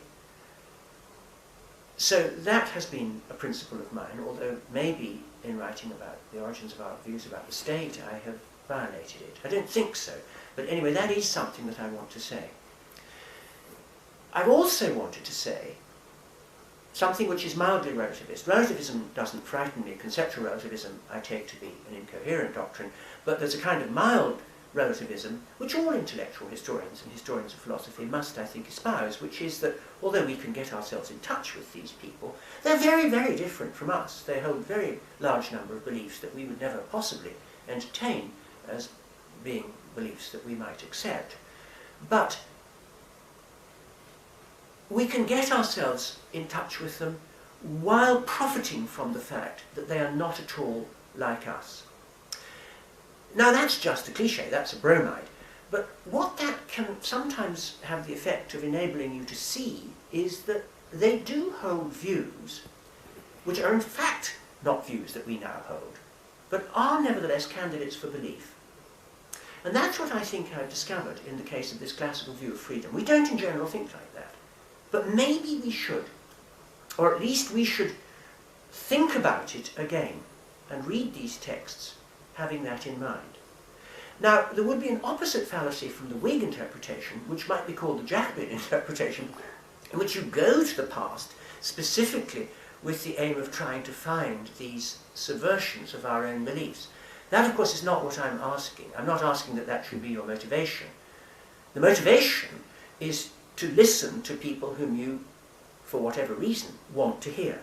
But this might be something that turns out to be audible once you start to listen to them. And that's what I think I have found, and that's where I stand.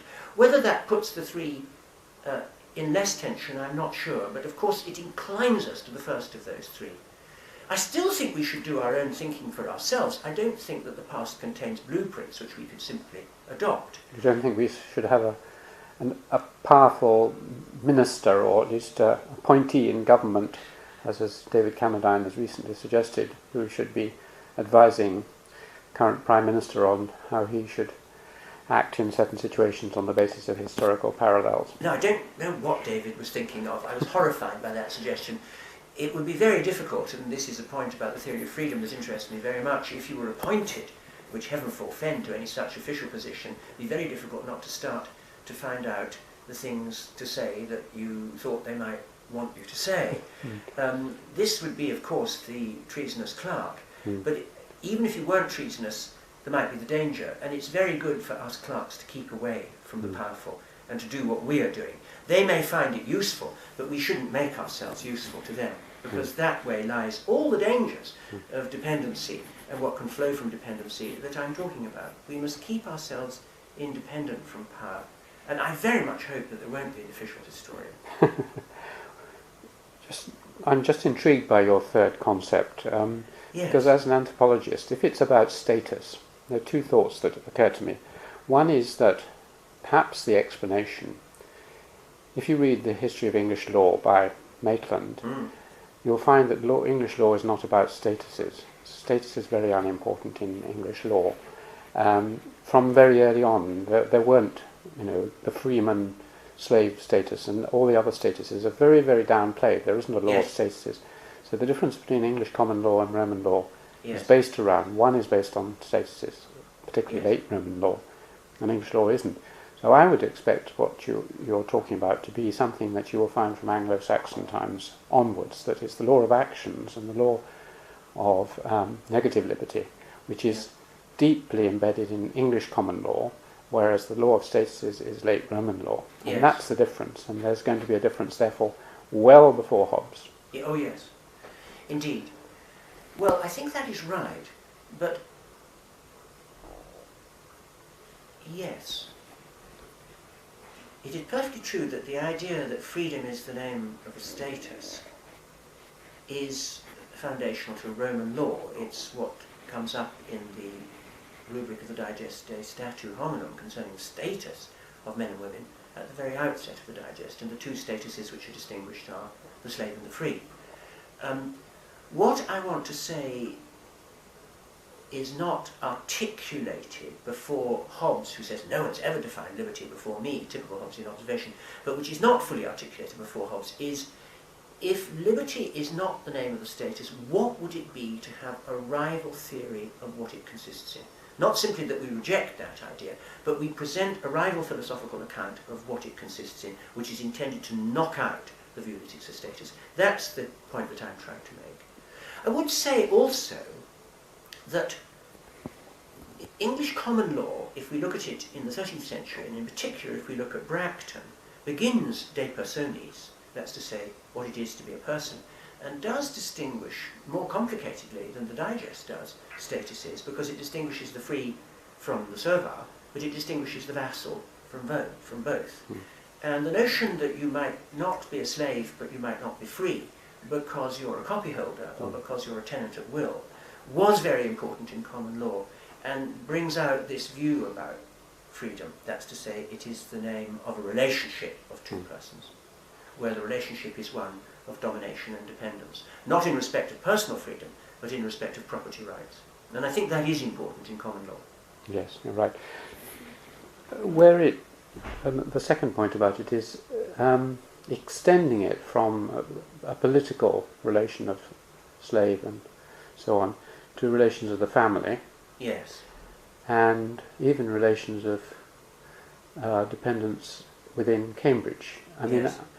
it occurred to me while you were talking that perhaps your passionate interest in this was related to bits of your character that you explained, your desire not to get in confrontational arguments and retreat into... And this led me to think of your college Christs. Oh, yes. And to think of your famous master and no doubt elder colleague, Jack Yes. Plum. Now, in Cambridge, one has the same problems. I mean, you auto-censor yourself because of relations with dependents and so on to your Yes. colleagues. I wondered whether you thought there was anything in this That's very line. interesting. The first thing to say is to pick up something that you absolutely rightly note, which is that in the political theory that thinks of freedom as the name of a status, the concept of a slave does not, of course, just mean a chattel slave. It means anyone who is living in dependence upon the goodwill of somebody else. So in the anti-courtier literature of the early modern period, of course, the courtier is a slave because he or she is wholly dependent upon the goodwill of the sovereign. Anyone who is in such a position is a slave. So on this account, every member of the cabinet appointed and dismissible by the Prime Minister is a slave of the Prime Ministers. Of course, it's a very wide notion of what it is to live in servitude. To live in servitude is not to be your own man. That's the phrase they love to use. He's not his own man. He's a creature of somebody else. And in a writer like Milton, the metaphoricality is always the courtier is less than a man. He's cringing, he's creeping, he's crawling. That's why, of course, the serpent is chosen. As opposed to being upright. You see, that's a very interesting metaphor. This is the independent person who looks you in the eye and is without fear or favour. Now, something that I've always really enjoyed about living as a teacher in Cambridge, by contrast with the United States, is that, as I said at the very beginning of our discussion, I was given tenure at the age of 21. And that really helps, because when I looked at colleagues of mine who were offered a non-tenure position at Princeton, which might be considered for tenure in 5 or maybe 7 years' time, the question of how you comport yourself in the meantime becomes of great difficulty, because how independent a person can you be in faculty meetings in respect of what you choose to do research on? These are very existential questions, but they affect freedom. I've never felt that in Cambridge. It's true that if you were very outspoken, you might hinder your prospects for promotion, but my colleague and Master of Christ, Jack Plum, always used to say to me, of course he was a Nietzschean student of human character, well, they're going to hate you anyway, you might as well say what you think. They can't get rid of you. And I think that's a huge privilege, actually. I don't mean that I've gone around insulting my colleagues, but it does help to be given, as I was at the age of 21, what is in effect, and of course traditionally, as I don't need to tell you, in English law was a freehold. I am a life fellow of Christ's College, and they've got me until the day I drop. Do you think the double structure, I mean, it's not only a protection in that you're appointed for life, or in the university for life, but the fact that you've got two power bases, and that, yes, you know, if they may not be able to sack you, they can make life very unpleasant in one of these places, but then you can always just yes, go off to the other. yes. So, a countervailing force of two parallel institutions in a place like this means that if you get a very dominant head of department or master of college, there's not much they can really do. That seems to me absolutely right. I confess that in this college-university divide, I've always been a natural ally of the university, and I've rather welcomed in the period when I've taught in Cambridge that this has been a period in which faculties and university have more taken over. That seems to me to have been a picture of professionalisation, that it doesn't matter so much now which college you go to as an undergraduate. When I was an undergraduate, it very much did. Now the seminars are organised by the faculty and you get the same teachers. After all, the faculty is also doing all the examining. And the fact that the faculty has taken over more of the organisation of teaching has, I think, been an equalising effect, and that's been beneficial because equality is always beneficial. I have to say, however, that on the other side I completely agree with you about one thing which is of great importance, which is that these colleges, what are they? Well, they're endowed halls of residence, but they are very heavily endowed and they spend that endowment on research, and so the major ones all elect research fellows, and my college elects, what, 4 a year? Trinity probably elects 10 a year. Now, the faculty as such has no role in that, and it's always seemed to me that in faculties which got locked into a particular ideology, as sometimes they do, it was very important that there should be colleges that were, as it were, still electing Leavesites, even although the faculty would never appoint a Leavesite, to take one very obvious instance where a faculty came to pieces. So I think that is very important, that you get differential power structures. And of course my views about freedom mean that I'm actually rather keen on there not being one centre of power, but that power should be diffused, because we don't want to find ourselves dependent on any one source. You mentioned that you hadn't taken up a tenured position at Princeton for that reason, but I've talked to a number of Cambridge scholars, particularly in the sciences, who could have gone to America and stayed here, and they've given various reasons why they find Cambridge a congenial place to Yes. work and research. Yes. Are there other, I mean, not to mention the wine and the and so on in the libraries, but have you found it a good place to think in? Yes. I think that I like to think my own thoughts, and so I'm not tremendously affected by where I am.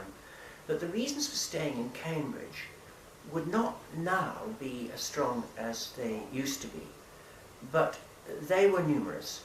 And one reason which was important when I came back was that Cambridge was a very good time in which to bring up children, and that was very important to me all through the 80s and 90s.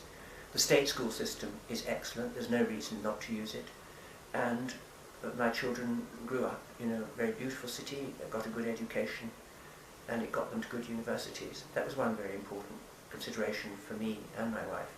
A second, which was always very important for me, is the amazing quality of students in this university. I've had a wonderful succession of PhD students, and ever since in the early 90s we set up the master's degree as well as the PhD degree, I've had a succession of remarkable students come through. They don't in general go on to be academics, but whom you teach at a graduate level, and that's been an education. But a third consideration, which of course wouldn't mean you don't go to America, but which would mean in this country that you might well stay in Cambridge, was the excellence of the library. In my kind of neck of the woods, that has been rather overtaken by databases now, and I sit in my rooms where I have access to early English books online, or to the riches of the Bibliothèque Nationale. I can get almost any book I want without leaving my room now. It's almost like Huxley's Brave New World. But until that was so, and that's only been so in the 21st century, the extraordinary excellence of the Rare Books collection here was crucial to me. I needed a huge range of these books for the kind of research I was trying to do, because I was trying to turn political theory into a genuinely historical subject. I could not have done that in most other English universities. But it is interesting that that underdetermines why I didn't stay at the Institute. And there are two further things to mention. One is that somehow deciding to have a family made me want to come home. And I don't know quite what I'm saying there, except the idea of having American teenagers would be rather terrifying if you're not an American. But somehow I wanted to come home at that point, and I've never regretted it. And of course now that all these salary scales have been changed, I doubt if I would be paid more in the United States, whereas when I returned from Princeton to a chair in Cambridge, I halved my income, which was a considerable consideration at the time. So I must have really wanted to do it. That wouldn't be so now. But I suppose the other consideration was this, that I've always seen myself primarily as a teacher.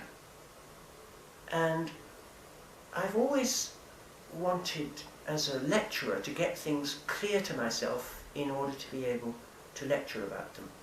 I said I was never skilled as a supervisor, but I really liked lecturing. And of course that's what I didn't have at Princeton. I had no students, I never gave any lectures, and it was never in a kind of public forum. And I really began to wither. I really missed that. And I can see that it would have affected my research very adversely as well, simply because of what I say, that in an elite university like this, where you have the extraordinary privilege of being able to lecture out of your research, which I've always been privileged to do, the making it clear enough to yourself to make it clear to others, which is the fundamental task, means that that's always been the feed for my scholarship. My teaching has always been primary, and I really love lecturing. It sometimes made me very nervous, but I've never not wanted to lecture. I can see you're a very good lecturer from talking to you, but that leads on to working methods. Some people say they don't have any methods, but Keith Thomas, who we mentioned before, yes, influenced me a lot because he had a one card, one fact sort of method, yes, and that even that article on Hobbes was peppered with footnotes on which he'd gathered from all sorts of sources, and his great book on Religion and Decline of Magic was the same. Do you have any, either in writing, I mean, do you enjoy writing? Do you write many drafts? Do you type? Do you write by hand? These little things? Well, these little things. I have to say that the whole process is a mystery to me, and I have even tried, because it was the request of a publisher, although I'm glad to say nothing came of it, I've even tried to work out how I do work my way into writing about a new topic. But I can't see quite how it evolves. At some point, I'm reading texts and making notes on them, and then I'm trying to reorganize those notes, and I'm trying to turn those notes into prose. And that's as much as I can say about how I do it. I take huge amounts of notes and shuffle them until I get a design, and then I try to turn that into prose. And for very many years I then had a vast pile of notes, and then settled down one dreadful morning to try to write them out as a piece of prose, and I would just go on doing that endlessly until it seemed ready to type. Now I short-circuit that, and I have done this ever since I started to use a word processor, which I started to do as soon as I possibly could. I've been using a word processor since the early 80s, which in English academic life was quite early, I think. And I can remember the first article I published from a word processor, which came out in 83. So what I then did from then onwards was to have these pile of notes and then try and put the things straight onto the screen. So this soft entry system, which is what using a word processor is, was wonderful for me because you can endlessly tinker, but there it all is. So, like everybody else, of course, I've written far more since the invention of the word processor. And I think now that my colleagues in general write books which are far too long. My advice to any young scholar would be, which certainly the advice I've followed in recent times, is write very short books on very large subjects, because that really does gain you an audience. I can't believe that many people read these absolutely giant tomes that some of my colleagues write. I mean, the word processor in the case of Roy Porter was a terrifying thing to behold, because he always wrote very large books, but he then started to write them at an inhuman rate, and they became giant. Or Simon Sharma likewise, his books are of giant size. So I think the word processor has been bad for us in that way. But the good way for someone who writes in the way I've described is that it really gives you a fluency. That's very interesting. I've got one more question, and then see if there's anything I've left out. And that is God. Do we do God? Are you religious? Have you been religious? Will you be religious? Do you believe in God? What is your religion? Well, I am an atheist. I think that if we know anything, we know that none of that could possibly be true. Of course, we may not know anything, so atheist is a bold word. But if there's anything we know that. So I am a quite boring kind of atheist. I'm kind of Richard Dawkins kind of atheist. I think that there are two kinds of atheists. There are those like Feuerbach or the Marxists who think that while they are materialists, what's interesting about religions in all forms is, perhaps especially for them, the Christian religion, that it embodied, but also interestingly deformed, various very deep human yearnings and aspirations, and that it's a very powerful route into trying to understand human psychology, to understand the religious urge. That's one kind of atheist who thinks, well, none of it's really true, but it is very, very important, it's very interesting, it's very deep. There's another kind of atheist, which is David Hume or Bertrand Russell, who thinks, well, I mostly can't understand what these people are claiming, but insofar as I understand what they're claiming, it's obviously false. And I'm that kind of atheist. It just doesn't interest me at all. And that's been true since I was a teenager. I can't say it was even a very great crisis, although Bertrand Russell was one of my great heroes as a teenager, and I read everything by him that I could lay hands on. And then, of course, at university, I made a special study of Hume, and therefore the dialogues on natural religion. I'm inclined to think that what Hume says in that text more or less deals with the subject. But this is increasingly an unfashionable thing to say. Most atheists are atheists of the other sort nowadays. And to me, one of the most extraordinary things that's happened in my lifetime is the recrudescence not merely of organized religion as a really powerful political force, so that old distinction between the public and the private, and religion was in the private sphere and was not part of the public sphere, has all been abolished, it's gone. And now religions compete in the public sphere for how we should legislate, but also that more and more people seem willing to accredit this position. So in these ways I've become a very unfashionable person. It's worse than that, because when I was writing my book, Foundations of Modern Political Thought, I remember my wife, who was reading it, began to become seriously worried that I was going to become a convert. I was really seriously trying to understand the point of view of these people and trying to sympathize with it as much as I could, especially in my second volume. But now I'm told that students find that there's not enough religion in those books. And I think not enough religion. They seem to me to be about almost nothing else, and it was in various ways to me extremely painful to have to be sympathetic and really learn about this material. So it's commonly said by critics of my work that I don't do religion because I'm very insensitive to it and I can't. And I think that's unfair for the reasons I've just given, but it's certainly true that it's uncongenial to me as a subject for research, and that it is rather remarkable that I am a specialist in early modern culture but don't study religion. That's lovely. We're just coming towards the end of the interview, and I always, as they used to say to people get sent over the top in the First World War, are there any questions before you? But are there any topics which you'd like me to have asked you about, or anyone you would have liked to have mentioned? I mean, Susan, you mentioned a number of times, your wife, and Yes. she's obviously been very important as a person who reads your work and you talk to. Is there anyone else or any subject that we should address, or? Well, Susan matters more to me than I can express, so I shan't try to express it. But it's certainly true that she reads everything I write, and I read everything that she writes, and we have a pact of honesty, which can be very painful. She's a very, very powerful, exact reader, and I always have to do it again. But that's good. So, although I don't talk to people about my work, I should say that I am a very keen sender out of my work, and she is one of a group of natural advisors. I have never understood why scholars don't send out their drafts. Of course it's very painful and it takes you much longer, and no doubt I would be more productive if I didn't rewrite things in the light of what my friends tell me.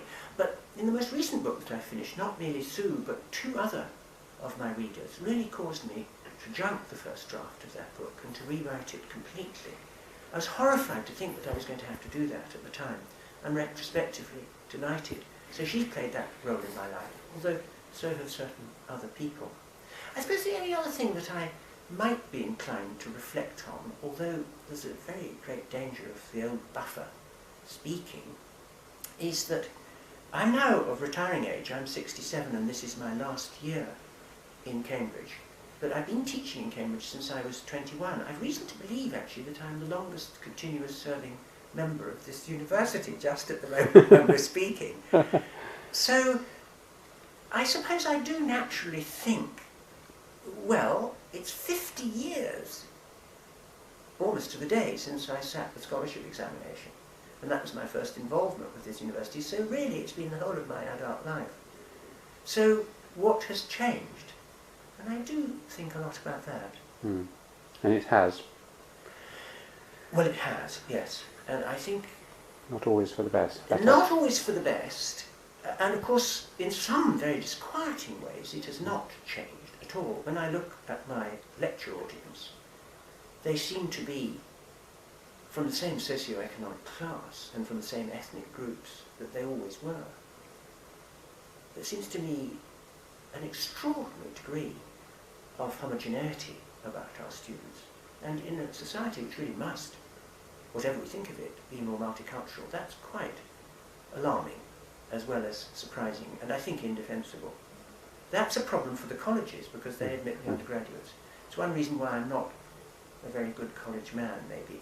I view them with a certain suspicion about admissions, I must admit. Just because I look at my lecture class and I think, this doesn't look as if it can be right. So there's some ways in which the history faculty has not changed, which worry me. But of course the great change, since I arrived, is in relation to women. And in 2 ways. When I was an undergraduate, there were 43 tenured teaching members of staff, and 2 were women. Now there This is in the history faculty. In the history faculty. Now there are 54, and 16 are women. Now that's still bad for balance, but of course it's a revolution. The other revolution is that in the year I graduated, I just looked this up because I knew that I was going to have to write something for the 800th anniversary of the university, which has got retrospects for each of the faculties, and I was asked to write the retrospect for history. So I looked up a statistic which I think is fascinating. The year in which I graduated, 1962, 8% of graduates were women, or 92% of graduates in history were men. Now it's 50% and has been equal with sex-bound admission, I guess, for about 15 years. But there's a huge revolution. And of course, the admission of women and the co-education that's resulted. How I regret that that wasn't so when I was undergraduate. That's been a very beneficial revolution. I just remembered one thing. Cambridge is famous for its societies and associations. One of them, founded in the early 19th century, was called the Conversazione Society, the Conversation Society, which has other names as well, and has had many distinguished people from Tennyson onwards. And I believe you were a member of this society as well. Is there anything you'd like to say about the well, this society? Well, I think you're not meant to know that, but a number of us were outed a long time ago by history of this group which called itself the Apostles. I was an active member when I first graduated and for about the first 2 years. It was very important to me at that time. Not because there were any sexual relations between any of the members of the society, or at least not that I was aware of. Certainly it wasn't the society that became notorious through the Bloomsbury memoirs. It was a group that was dominated when I was a member by economists. But of course the economists who dominated were people who were also deeply interested in moral and political theory in the way that economists necessarily are. And I learnt a great deal of social and political theory going to those weekly meetings. I learnt a little bit of economics. It was a violation of my principle that I should keep myself to myself, and it was a frightening violation in that I found these people deeply formidable. There were only, I think, 7 or 8 of us. I should say that 2 of those 7 or 8 won the Nobel Prize, so I wasn't wrong to find them Who were formidable. they? Or perhaps you shouldn't say. Well, I'm not sure if they've been outed, but Okay, economists. they Yeah. were both economists, Yeah. yes. One of them has certainly been outed, and was Amartya Sen, who has been a friend ever since. But he, as a young man, was, well, he remains, deeply formidable and an amazing person to talk to over a wide range of questions, cultural and social and political, as well as economic questions. So in the years when I was, as they say, active in that society, it was very educational for me. I know, of course, perfectly well, and I aspire to be an egalitarian, that one shouldn't be a member of secret societies within elites. I don't think any of us were spies, by the way. We were worthy young Guardian reading Social Democrats, and we were not people of any significance, and I doubt if MI5 was ever interested in any of us. Or is it MI6? I don't know. But it was an education, and with apologies for the elitism involved, it was a very remarkable group. Lovely. Well, on that lovely note, with memories of E.M. Forster, whose rooms you used to go to, That and is true. associations with kings. Thank you very much indeed, Quentin. Thank you very much, Alan.